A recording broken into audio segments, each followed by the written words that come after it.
आज BJP party में कार्यरत उत्तर भारतीय बीजेपी कार्यकर्ताओं का जमावड़ा नालासोपारा पूर्व बालाजी हाल में लगा हुआ था, जहां एक एक कर कई बीजेपी पार्टी कार्यकर्ताओं ने वसई विरार महानगर पालिका के प्रभारी आमदार राजन नाइक की कार्यशैली पर उठाए सवाल और लगाए कई गंभीर आरोप। बीजेपी में कार्यरत उत्तर भारतीयों को किया जा रहा है उपेक्षित, जो पार्टी में 10 सालों से पार्टी के लिए कर रहे हैं कार्य।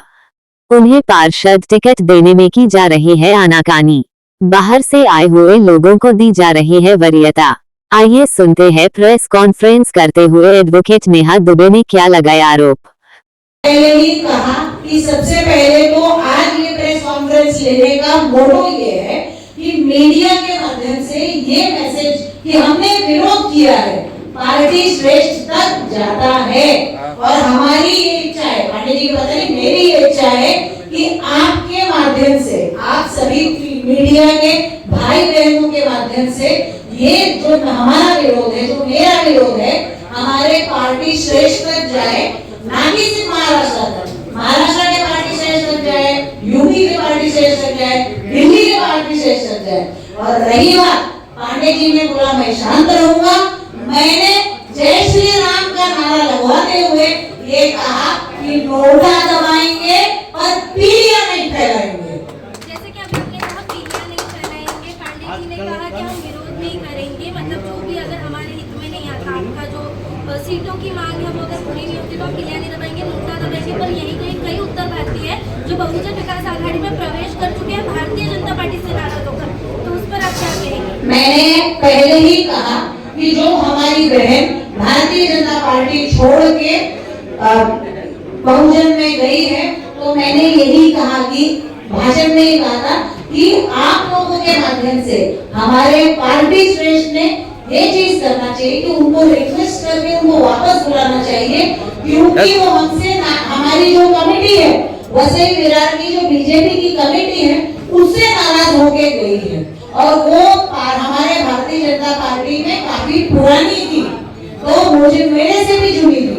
तो मुझे ऐसा लगता है कि इस तरह से कोई भी नाराजगी अंदरूनी नहीं होनी चाहिए।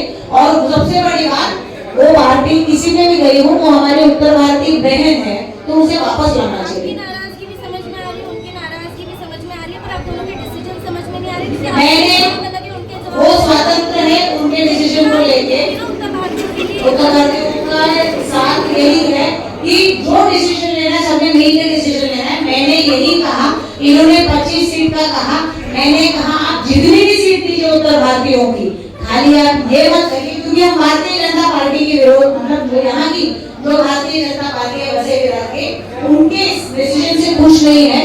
तो मैंने सिर्फ यही कहा कि कल के हुए आए आदमी से या आज के हुए आदमी को आप टिकट ना दे, बल्कि आप उसे टिकट दे जो एटलीस्ट पार्टी में 5 साल जुड़ा है, 10 साल जुड़ा हो, 20 साल जुड़ा हो, आप उसे टिकट दे, हमारा उत्तर भारतीय समाज उसका साथ देगा।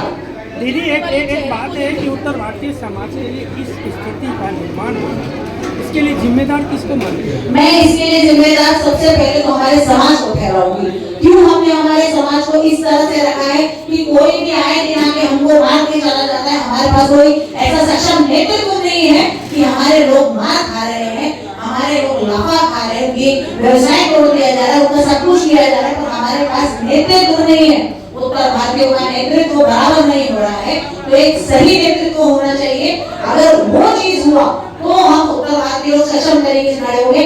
आज आप किसी भी पार्टी में देख लीजिए, अभी तो ठीक है आप बहुजन का बात कर रहे थे, अभी उनकी हालत पकड़ी है, इसलिए उनको पता है कि वसई तालुके के माई बाप उत्तर भारतीय है, वो डिसाइड करते हैं कौन जीत के आएगा, इसलिए वो उत्तर भारतीय को ये दे रहे हैं। वरना आप देखिए कि 2014 के चुनाव में एक वीडियो चला था जिसमें वीरेंद्र ठाकुर बोल रहा है, तू भैया है ना, पीछे खड़ा है, तो वो चीज